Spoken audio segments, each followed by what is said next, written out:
আজ শনিবার 10 মে 2025 তারিখে উপদেষ্টা পরিষদের এক বিশেষ সভা অনুষ্ঠিত হয়। সভায় আন্তর্জাতিক অপরাধ ট্রাইব্যুনাল আইনের সংশোধনী অনুমোদিত হয়েছে। সংশোধনী অনুযায়ী আন্তর্জাতিক অপরাধ ট্রাইব্যুনাল কোন রাজনৈতিক দল, তার অঙ্গ সংগঠন বা সমর্থক গোষ্ঠীকে শাস্তি দিতে পারবে।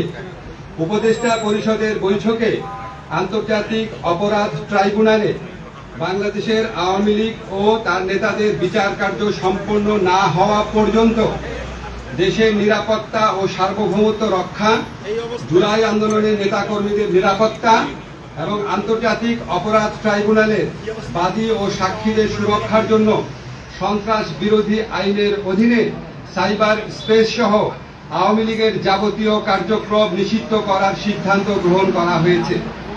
এ বিষয়ে প্রয়োজনীয় পরিপত্র পরবর্তী কর্মদিবসে জারি করা হবে।